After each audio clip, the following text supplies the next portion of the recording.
Good morning, everyone. Thank you for joining me. Today, we're going to talk about the notion of a value exchange in giving.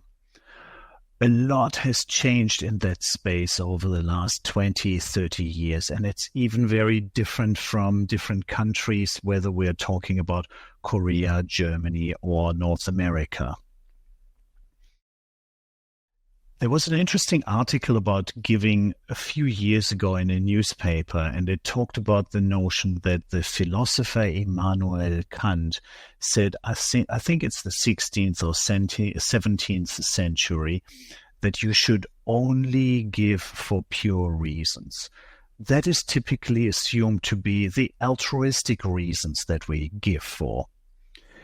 But in the 90s, the philosopher Peter Drucker said that it doesn't actually matter for what reason you give, as long as you give.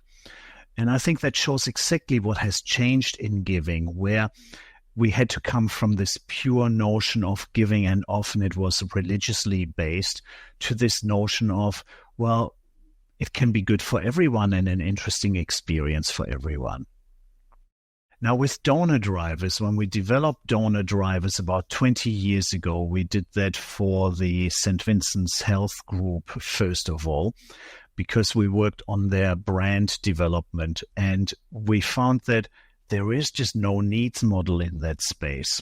So we created one and we researched, why do people actually give? What are the reasons for giving? And what are the deep-seated emotional drivers? Why that is critically important is that all our actions, everything that we do, is driven by our unconscious. It is now well accepted that about 95% of all our mind's workings are unconscious. We don't even know about them. And it's only 5% that we actually know about. So Professor Salber, the father of the morphological psychology, typically says our conscious thoughts are just a post-rationalization of what our minds have decided beforehand anyway. And when we develop these needs and driver models, we look at those 95% of the underlying reasons as much as the 5% on top, because ultimately it's the 95% that drive what we do, not the 5% on top. So when we did this with donor drivers and looking at why do people give to charity, why do they support charities, we found 27 very specific reasons why people give. Some of them conscious to people, others not. In a lot of the interesting interviews, it was just revealed where people thought about it and then they said, I never thought that I actually give for that reason, but it's very true. But others are stated quite explicitly. And probably about 5-6 years ago, we did a series of interviews and groups in Europe. And one gentleman put it very succinctly, and he said, I already do so much. If you want me to do anything else, there's got to be something in it for me. And even if that's just talking points at the pub. And I think that encapsulates the sentiment that we have very strongly. Other studies, I think from 2015 in the US, show that the vast majority of people feel that they already give enough. So again, if we want people to give more or to give, then we need to also understand why would they want to give? What drives them there? And we hear more and more the notion of there has to be something in it for me. It's an experience for me. Quite literally, we hear sometimes the word thrill coming up. They want to be appreciated, and that's where the myth comes from. You have to say 7 times thank you before you can ask for more money. That's utter nonsense, of course. Appreciation works in very different ways too. So therefore, very quickly today, in the next 10 minutes, we want to have a look at what that value exchange is and how it changes. I'll share my entire screen with it, and we will stick very simply to the driver model today. So you should be seeing the entire donor drivers model now, and I put it on presentation mode so you can see it even better. We see on the left-hand side, we've got the notion of Lady Diana with the driver of caring and alleviating, whereas on the right-hand side, we've got the image of Bill Gates with the challenging and transforming. He simply wouldn't say, let's help this one poor child today. He would simply say, let's eradicate malaria globally. So it's the big changes, transformations. On the top, it's about influence and pleasure with the image of Oprah Winfrey, bringing together and using her personality cult to do good. Whereas on the bottom, we see selfless dedication with the image of Mother Teresa, which exemplifies more the notion of Immanuel Kant that we should give for pure reasons. And in her case, it is simply about serving God. Within this framework, we have identified those 27 drivers to give, as I mentioned before. And one important and interesting thing is then when we tracked the model over a period of just 4 years, we saw a shift from these bottom needs, where it is about heartfelt opening, belonging, fulfilling my duty, social caretaking, and selfless dedication, to the top level ones, where it is more about personal reward, leaving a legacy, fortune insurance, breakout and pleasure, thrill, winning, organizing and achieving, and broadening horizons. And what we saw is in this shift of 9% within just a time frame of 4 years, that means an 18% gap ensued in going up there. And that was when we tracked it between 2012 and 2016, roughly. There you see how fast that has changed. So when you look at that as a journey over the last 20, 30 years, it is far more pronounced. And examples like this gentleman in Europe really just serve to exemplify that.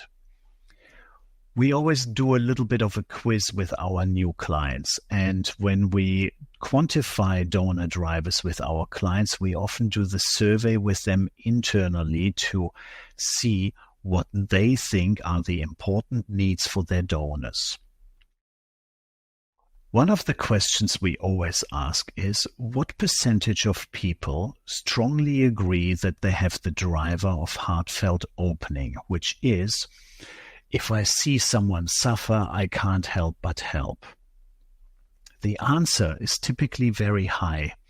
What is it for you? It's probably very high as well.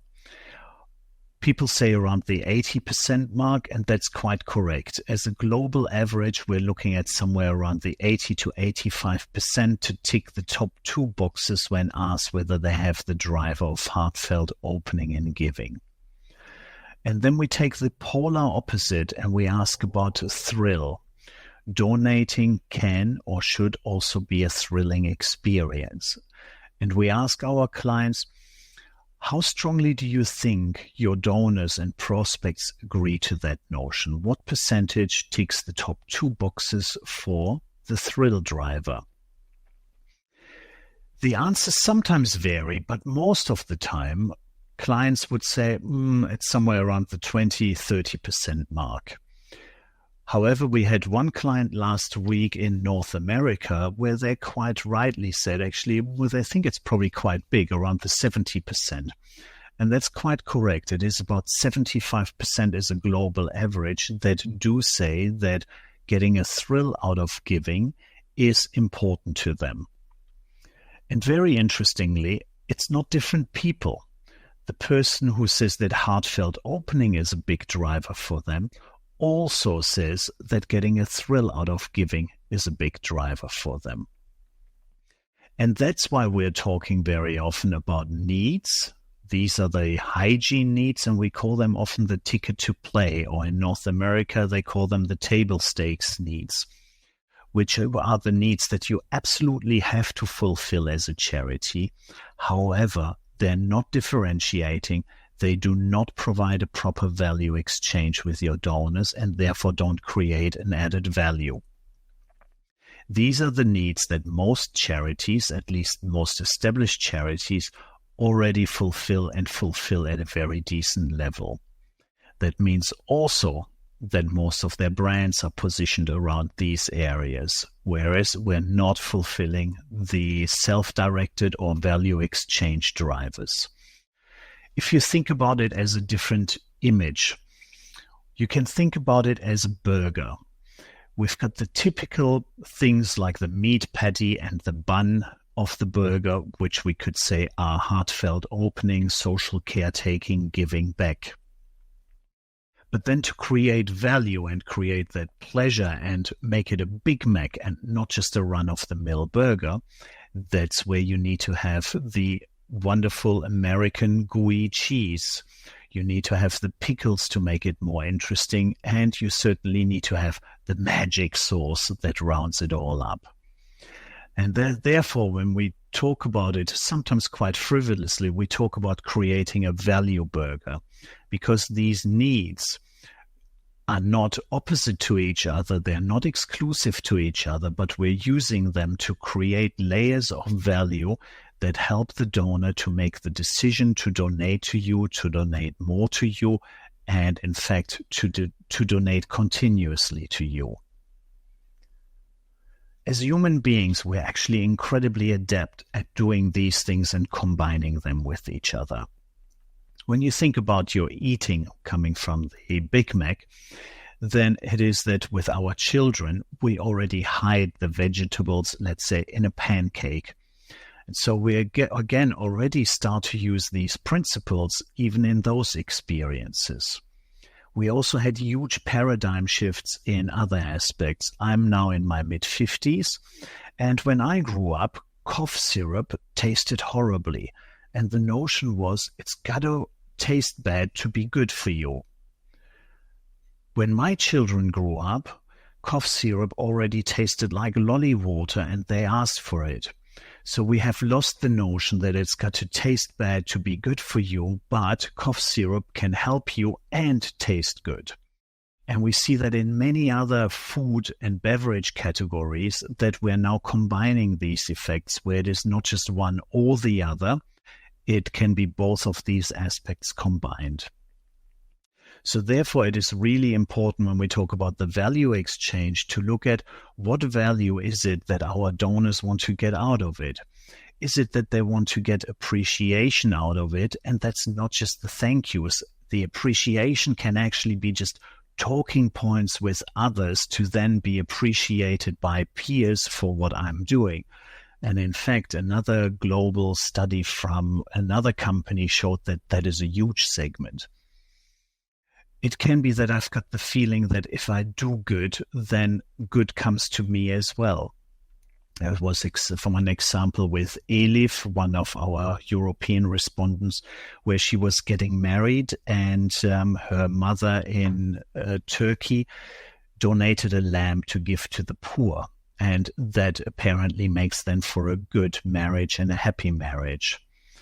Whether that is breakout in pleasure, when you think about the Ice Bucket Challenge or the Movember aspects, that is a value exchange where for Movember, I can actually leave my civilized me behind me for a month and really live out this archaic animal where the beard just grows. Or getting a thrill out of it, where the thrill can have very different notions. That doesn't have to be frivolous like bungee jumping, but it is feeling close to the action when something is happening. And that can be in medical science, a scientist working on something, that can be in overseas development, a disaster unfolding, or simply knowing about dangerous animals that live in those specific areas. Broadening horizons, it's that pleasurable discovery of things that are somehow connected to the cause. If we're thinking about, again, overseas aspects, it's cultures, customs, fashion, what they eat, how they eat. When we're talking about maybe charities like Salvation Army, it's actually about understanding where their people are and help continuously. So therefore, when we recap on value exchange and how important that is, it has changed a lot in the last 20 years. As I said, within a time frame of 4 years in one country, a 9% shift towards the value exchange drivers rather than the purely altruistic ones, where even altruistic is a discussion. The sense of people saying very clearly now, what's in it for me?